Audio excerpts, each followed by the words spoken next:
Good morning, Rabotai. Breakfast in the class is sponsored by Rini and Ezra Daba, dedicated in loving memory of and Lilui Nishmat, HRH, Sarah Sumburero, Alea Shalom. HRH is Dr. Dale Moshe Sumburero's sister. We wish Dale Moshe Nechama in this difficult time. As well, the class is dedicated and as a refuah shlema for Yitzhak ben Ezra to have a complete and quick recovery. Ragle Hasidav Yishmor. My friends, this week's parasha discusses and describes all of the various signs that are required in order to be able to have a kosher animal. So it tells us about the idea that an animal has to have bi ma'ale gera. It needs to chew its cud, which literally means that the animal chews something over. It swallows the food. Okay, the food is then brought up again. The animal continues to chew it. It goes back again, so to speak. It revisits its food from earlier as part of the digestive process. That kind of an animal and that kind of a digestive system is one of the requirements of a kosher animal.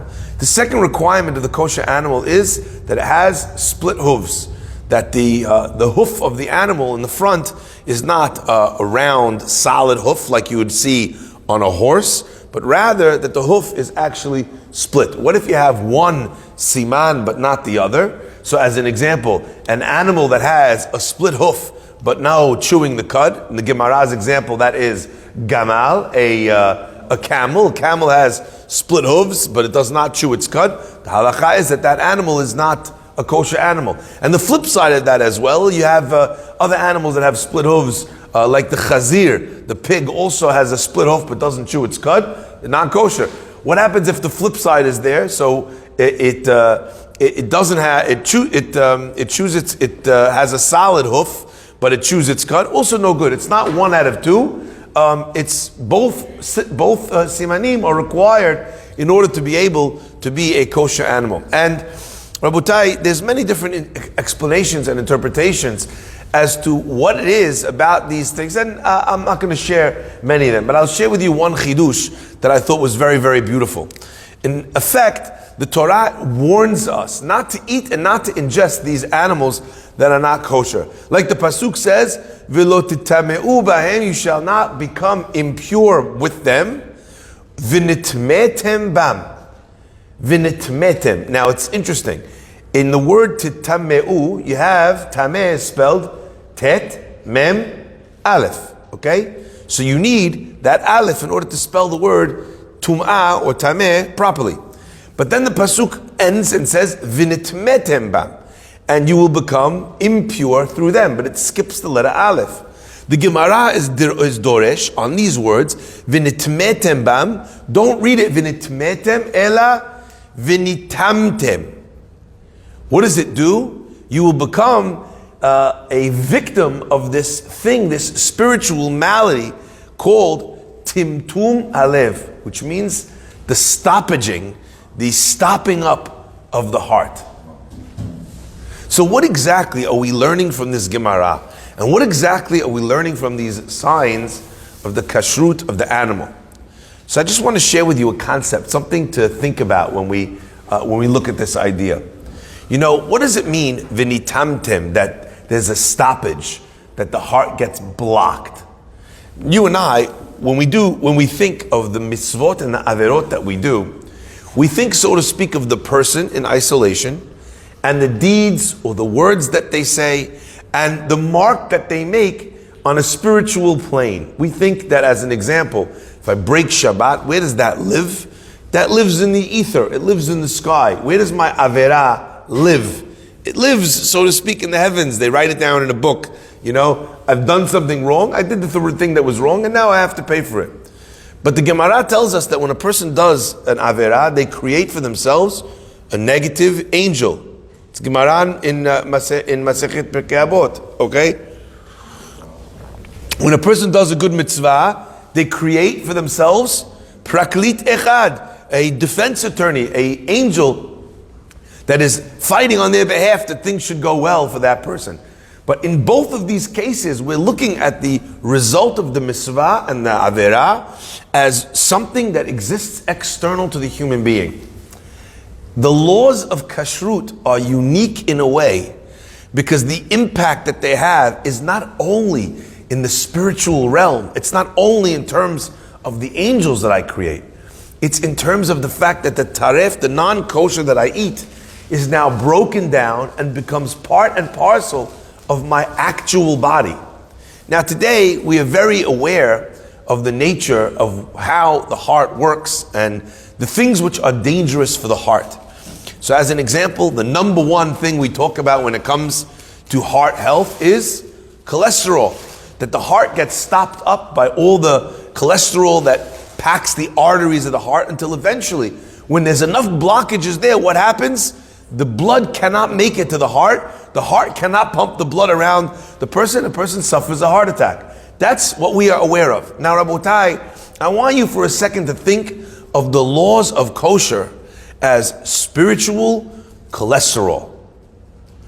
It creates a timtum, a blockage in the person. It stops the body from operating in a proper way, which means that sometimes when a person is feeling that they're not morally and ethically in line, sometimes the thing that they need to check or fix in their life is not only the thing itself, but perhaps they need to change their diet to ensure that the foods that they're eating are more kosher. And I want you to understand what the pasuk is telling us here. Our rabbis tell us that one of the reasons why we don't eat animals that are carnivorous is because we are worried that ingesting an animal that hunts another animal is ingesting the cruelty of that animal into our system. So if you eat a lion can go and tear apart another animal. So you're taking, so to speak, the life force of that thing, you're introducing it into the human system, and now in the human system resides, in my blood, in my fat, in my tissue, in my muscles, exists this spiritual dimension of being able to rip someone else apart. And therefore we don't eat it. The pasuk tells us about the chasidah, a stork, that it's called chasidah. Why? Because it does chesed. The rabbis all ask, it does chesed? That should be a bird we double down on. We should eat only that bird.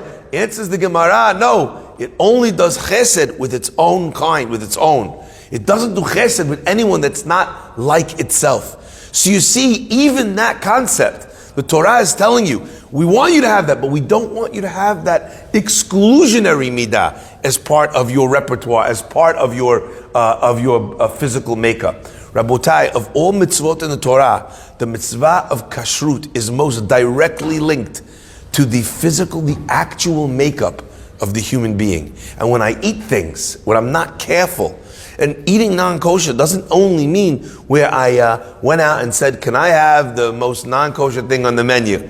You know, can I have a double pork sandwich, with dripping with pastrami and cheese? If you could throw in there some shrimp, I want to make sure I'm getting in all of the major taref food groups. If you could do that would be fantastic. I want to ensure, etc., etc. When a person, and thank you, that's a perfect sandwich. Yes, you just sprinkle some bugs on that. Just just a liberal, if that's okay. Perfect. I love the crunch. Okay, in that moment, when a person is eating kosher, that is a conscious effort to eat non-kosher. I ordered something non-kosher. But there's also non-kosher that happens when I'm not being careful, when I'm not paying attention. There's kosher that happens, eating non-kosher that happens because I didn't check the wrapper. There's eating kosher that happens, you know why? Because, it's only this. It's only soda. It's only a salad. It's only sushi. When I tell myself it's only, what do I say? I say I don't need to check. There doesn't need to be a hashgacha. The problem is, my friends, when there isn't a hashgacha, you're introducing something into your system. So someone says, come on, Rabbi, what are the odds? It's just maybe. You're telling me maybe there might be. I was like, okay, what if I told you that maybe there might be poison in the food you're eating? You're not going to eat it. You're not going to eat it. The Torah is communicating that non-kosher food is spiritual poison. It can change your moral habits. It can change your tendencies. Just the fact that a person, and by the way, it doesn't matter if it happened on purpose or not on purpose. The Talmud says that unlike most other mitzvot, if I didn't intend on doing it, it was a complete mistake, that's not considered a sin. I did it by mistake. But with non-kosher food, there's a reality to the fact that now that is in my system. Now that is part of me. V'nitamtem, right? Bam, and you've become stopped up through this. The doctor that tells the guy who's got a heart that won't pump, what do they tell him? You have to stop eating fatty red meats. You got to stop eating foods that have cholesterol in them. And the guy says, well, you know what? I don't want to. And what happens? The heart stops working. Rabotai, there is a parallel heart to the physical heart, a spiritual heart. A heart that helps a person pray in a proper way. A heart that helps a person's prayers get answered. A heart that helps a person stand up in difficult situations and be the man that he can be in difficult times. That heart, though, we need to worry about spiritual heart health in ensuring that every bit of food that comes in my mouth is done correctly. My friends, I once saw a beautiful interpretation that says that there's a mashal here to be seen in this concept of the kashrut of an animal. What makes an animal kosher? That before it digests something, it chews it. And then what does it do? It chews it again. And after it's already eaten it, what does it do? It chews it again. One of the signs of being a kosher person is not to be blasé about the decisions we make, about the content we consume, about the things we bring into our homes, about the businesses. You know, you have people, they get so used to doing the wrong thing. The Gemara says, Avar avera v'shana ba. You did a sin, v'shana ba, and then you reiterated that sin. What happens? Right? Avar avera v'shana ba. You did that sin again. Naaseh lo keheter. Eventually, the person thinks, it's fine. Because like anything else in life, you do something repetitively, you lose your sensitivity to that thing. The first time you steal money from somebody, you feel very bad. The first time you misquote, you tell a guy, you're selling him real estate, this house is worth at least $1 million more. You know you'll get a bigger commission. You know it. Guy looks like a Yeled Tov Yerushalayim, you don't know the difference. Right? Hadda is less, he's Muhammad bin Saleh, he's a prince from Saudi Arabia. What difference does it make? I'll tack on an extra $1 million, no biggie. The first time you do it, you feel horrible. Can't sleep. The second time, maybe you wake up a couple times in the night. The third time, you say to your wife before you go to bed, I got another sucker today, right? Yeah, it makes you sleep better. The Torah says a sign of a kosher animal is ma'ale gera. It constantly revisits and checks its motivations, that which it's consuming, that which it's digesting.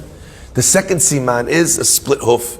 In science, when we talk about the evolutionary biology of creations, right, why animals developed in the way that they did, or why God guided evolution that way, if that's how you understand God's creation, or why God created that animal without any evolutionary process whatsoever. But the reason why animal with a split hoof has a split hoof is because it makes it easier for that animal to climb. A round hoof, a horse is not designed to climb mountains.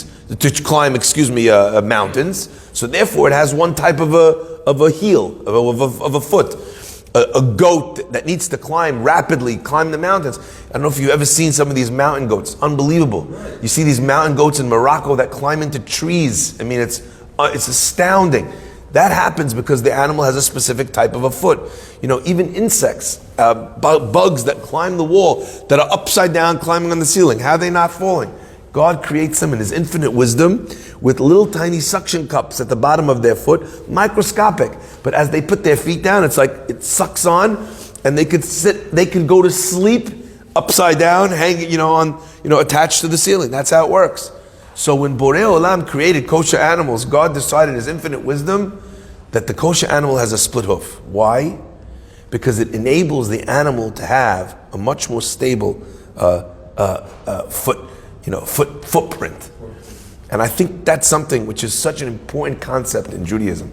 You want to know something which is kosher? You want to know something which is appropriate? Something which is capable of standing even on ground which is not so straight. You have some people that unless the situation is perfect for them, they collapse and they crumble. If it's a little bit of an incline, a little bit of a decline, they're falling all over themselves. You know what a kosher animal is? Something which is an appropriate thing of growth, appropriate thing of development, appropriate thing of spirituality? It's a person who has enough balance within them to be able to stand on uneven ground and maintain their morals and their ethics. It's very interesting to me that the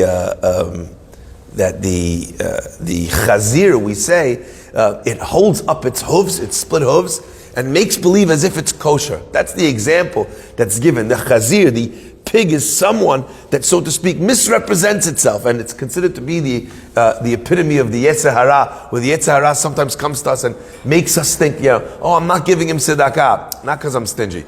He'll never learn otherwise to get a job. You see, we tell ourselves these stories. I'm so pious, as if I care about this guy getting a job. I just don't want to give him another $1, okay? So the pig, what is it? And that becomes the sign of all non-kosher animals. Why the pig? Hazi. And I thought something so interesting. Because what does the pig do? Where does the pig walk? In the mud. In the mud, the pig doesn't need the split hoof. In the mud, it doesn't make a difference. It's not like a mountain. It's not like what's it called? The fish. And not only that, if it falls in the mud, what's going to happen to it? Nothing. They roll around in the mud, right? What the pig says to you is, look at me. This is me. I climb. I grow. I'm capable. Meanwhile, what is it? It rolls around in the mud. It's the least stable animal. That's what happens to every other animal when they fall. Their mistake is they fall in the mud. The pig its ideal is to be in the mud, but it pretends that it's a person of growth by flashing, so to speak, its split hooves. Rabotai, the nature, therefore, of a kosher approach to life is one where the person is constantly checking themselves. In fact, there's a halakha that says that every single night when a person says Kiryat Shema, in Kiryat Shema Lamita, what do we say? We say Anna. We say Asham nu bagadu. We do teshuvah every night because we're supposed to be making a cheshbon nefesh to think, how was my day today? What did I do right? And even if you're not going to say the whole of Kiryat Shema Lamita, this is still a magnificent concept. End your day and say to yourself, what did I do today that I shouldn't do tomorrow? What did I do today that I was not proud of? I'm sorry. I'm going to try and not repeat it again. Or I'm not going to put myself in a situation where I might fall again. That's the beauty of cheshbon nefesh, of being ma'ale gera. And the second, as we said, is to try and find ways to be constantly growing in a way of stability, that no matter what comes along, the person is capable of holding their own. May Hashem bless us, be'ezrat Hashem, to only bring on board kosher food, to only bring on board kosher things into the content we consume. And that can be, on the one hand, food, but it could also be the things that we allow ourselves to see, things we allow ourselves to look at. And that's not only things which are inappropriate images in terms of women not dressed appropriately, or things which are not clean, if you will, in terms of that, but watching someone who's a rasha. In fact, the Gemara says you're not allowed to look in the face of a rasha. You know that? Part of the reason for that is you're going to learn from him. That's content you're consuming. You see someone beat up someone who's weaker than him. What are you doing? You're teaching yourself. You're desensitizing yourself to that thing. Our kids that grew up seeing violence on the screen the whole time. In real life, I think this is part of the problem. You then see violence happen in real life. You've seen it already. And you know what? In the movie, it didn't turn out that bad. I just ate popcorn, right? And then we had a very nice night. You don't realize that the story is real, that the outcome is brutal, because it's something that. So when we think to ourselves, "Vinitam tembam," what are we putting in our hearts? Are we stopping up our spiritual hearts? Are we heart healthy? If we can do that properly, then that heart pumps through us a spirit of virtuosity, a spirit of generosity, a spirit of sensitivity, and the heart, the spiritual heart works as it's supposed to clean the blood, to pump the blood, to ensure that it reaches the extremities of our body and the extremities of our situations in everything that we do. Baruch Adonai Le'olam. Amen ve'amen.